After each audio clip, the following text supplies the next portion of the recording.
시간이 되었으므로 2024년 4월 23일 화요일 아침 예배를 시작하겠습니다. 다 같이 주의 기도로 시작합니다. 하늘에 계신 우리 아버지여, 이름이 거룩히 여김을 받으시오며 나라가 임하옵시며 뜻이 하늘에서 이루어진 것 같이 땅에서도 이루어지이다. 오늘 우리에게 일용할 양식을 주시옵고 우리가 우리에게 죄진 자를 사하여 준 것 같이 우리의 죄를 사하여 주시옵고 우리를 시험에 들게 하지 마시옵고 다만 악에서 구하옵소서. 나라와 권세와 영광이 아버지께 영원히 쌓옵나이다. 아멘.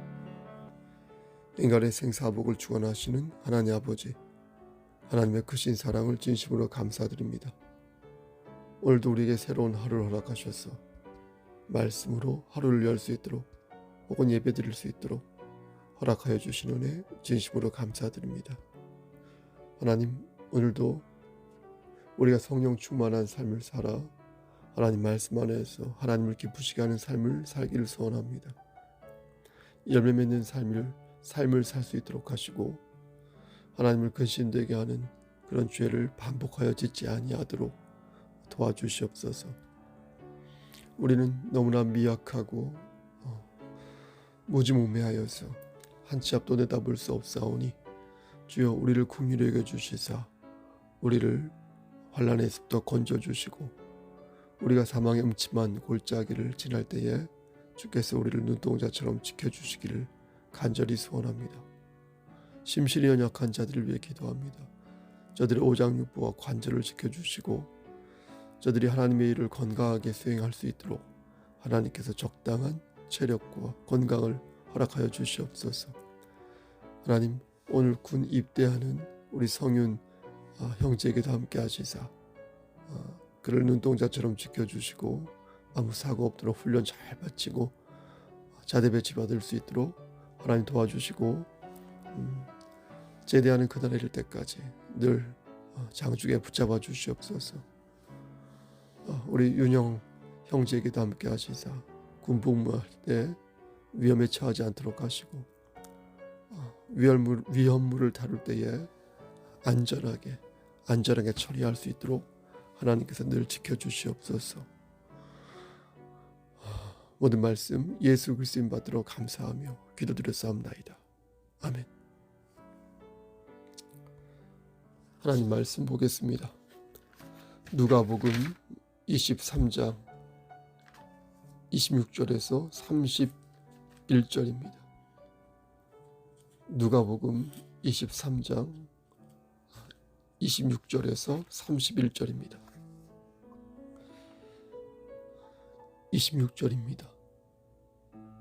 그들이 예수를 끌고 갈 때에 시몬이라는 구레네 사람이 시골에서 오는 것을 붙들어 그에게 십자가를 지워 예수를 따르게 하더라.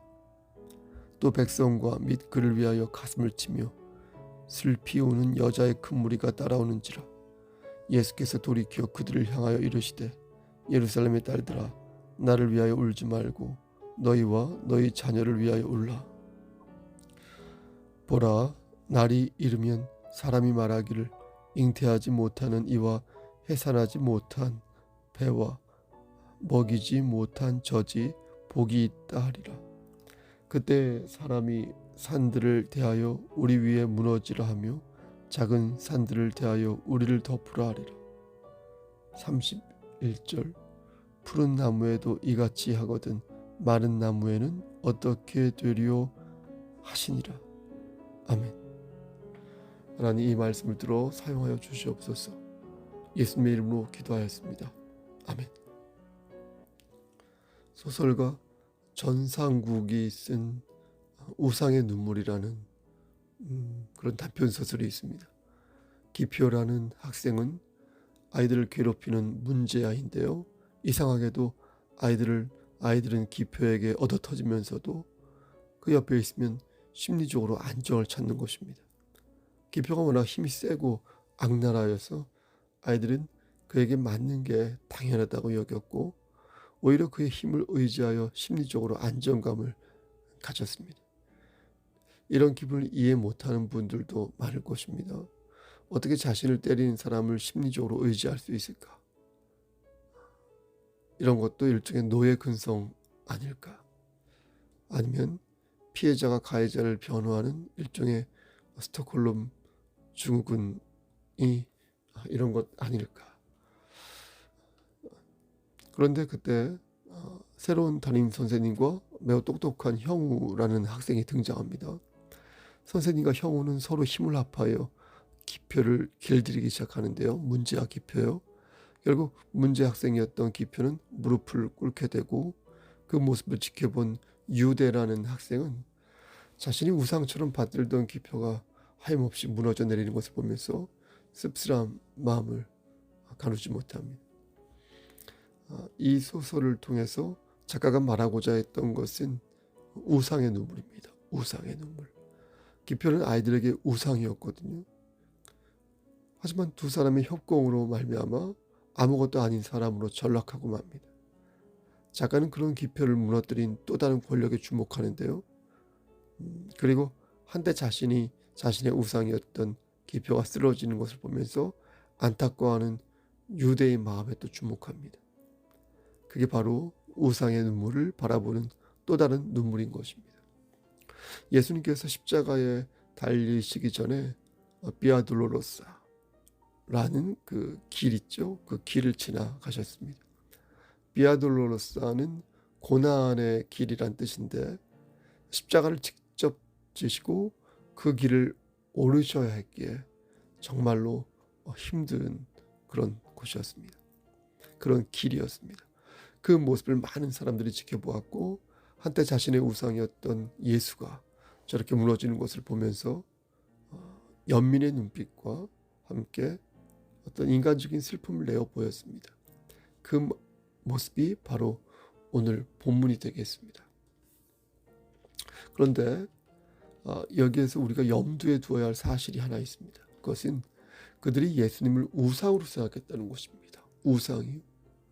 우상이 무슨 뜻입니까? 사전적인 의미로 물건이나 사람을 신처럼 받드는 것을 우상이라고 하지 않습니까? 그러니까 신처럼 숭배의 대상이 되는 어떤 물건, 사람, 어떤 대상, 그걸 우상이라고 부릅니다. 그러니까 신은 우상이 될 수 없고, 신을 흉내내야만 우상이 될 수 있는 것입니다. 너 사람 같다, 너 정말 사람 같다 라고 말하면 사람이 아닌데 사람 같다는 거 아니겠습니까? 우상이란 말도 신이 아닌데 얘가 신처럼 굴 때, 혹은 신처럼 누가 여길 때, 그게 우상이 된다는 것입니다. 그래서 저는 우상을 인간의 욕망이 투영된 어떤 물건이나 사람이다, 이렇게 누차 말씀드려왔습니다. 모든 우상에는 인간의 욕망이 들어있지 않습니까? 금송아지에도 들어있고 불상에도 들어있고요. 내가 집착하고 어떤 창념에 빠진 그 무엇도 우상이 될 수 있습니다. 그 욕망이 선을 넘을 때 그것은 나에게 신이 되어 나를 지배하는 것입니다. 그래서 실제 나를 지배하는 것은 우상이 아니라 나의 욕망이요.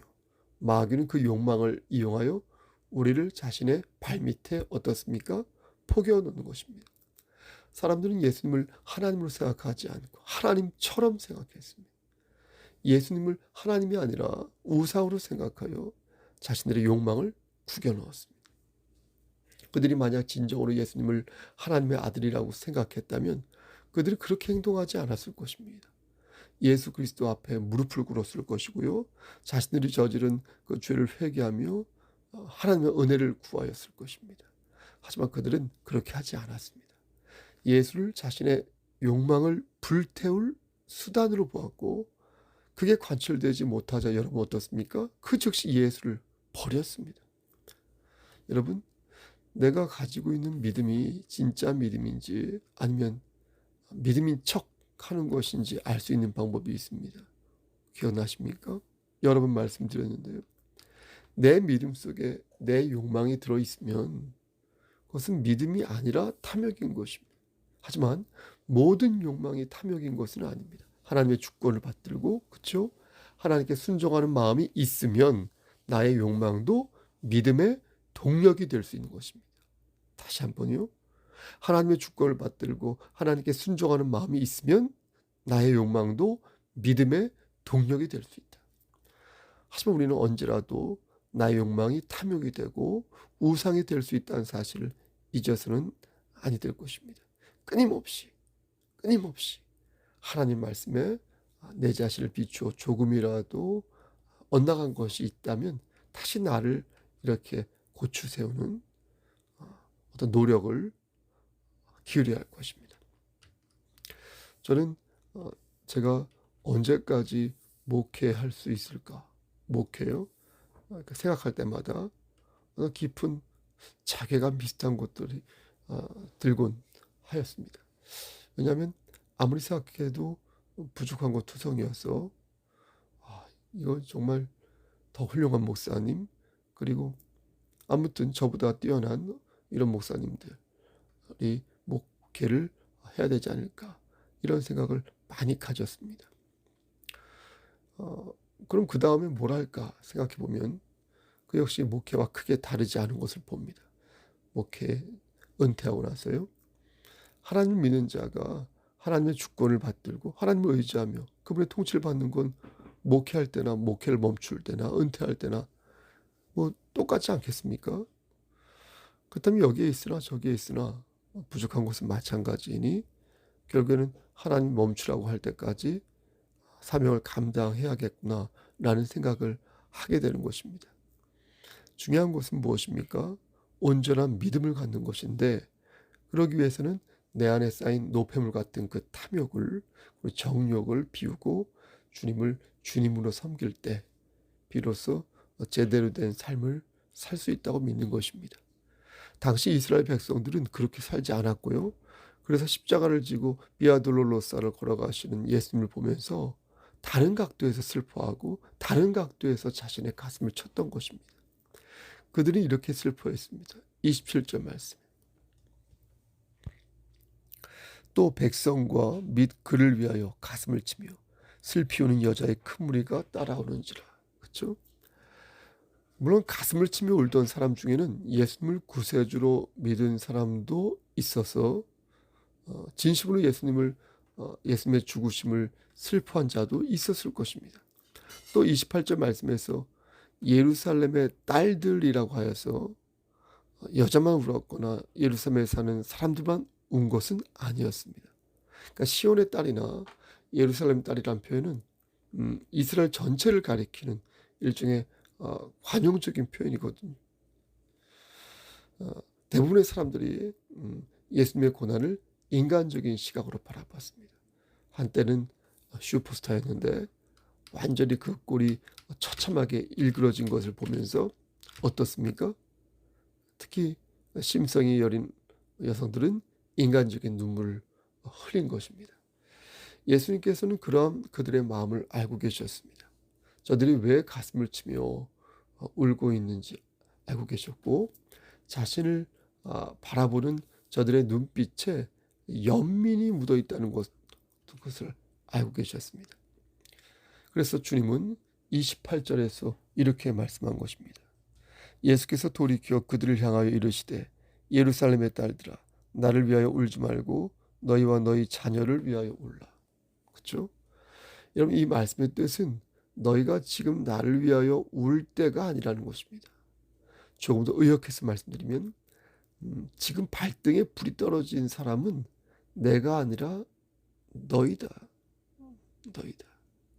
내가 지금 여기에 온 이유는 너희를 구하기 위해서 온 것이고, 그래서 이렇게 고난을 당하고 있는 것인데 너희는 그것을 모르고 이렇게 눈물을 흘리고 있으니 참 가지가지한다. 이것입니다. 우리는 이런 사람을 주책 없다 혹은 주책 맞다 라고 말합니다. 그러니까 주책이란 이렇게 꾀란 뜻 아닙니까? 그러니까 생각이 둔하고 꾀가 없어서 뭘 모른다는 것입니다. 주책 맞다, 주책 없다.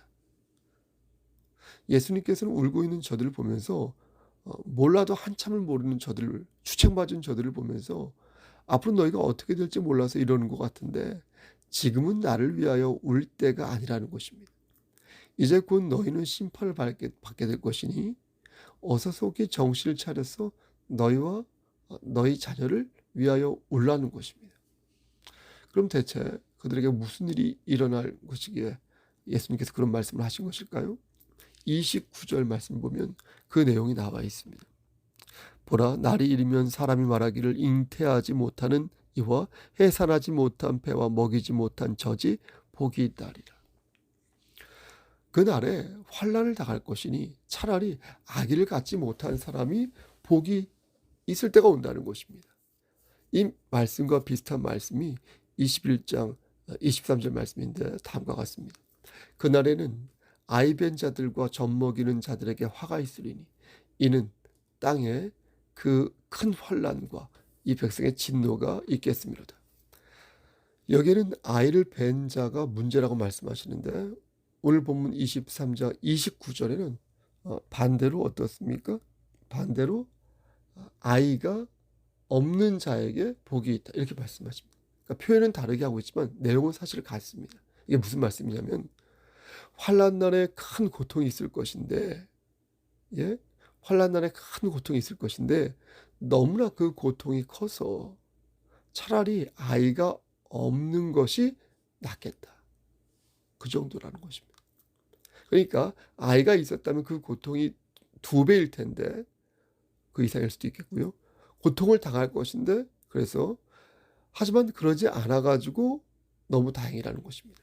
이 말씀은 이사야 54장 1절 말씀에도 나옵니다. 여기서도 잉태하지 못하며 출산하지 못한 너는 노래할지어다 이렇게 말씀합니다. 그러니까 예수님께서는 이 말씀을 인용하여 환난 날에 고통과 슬픔이 있을 것이니 너희는 그것을 두려워하라고 말씀하신 것입니다. 얼핏 이 말씀을 읽으면 예수님의 이 말씀이 악담하는 것처럼 느껴집니다. 나를 위해 울어주는 사람에게 고마워하기는커녕 면박을 주는 것처럼 그렇게 보이는 것입니다. 하지만 이것은 예수님께서 화를 내시는 게 아니라요.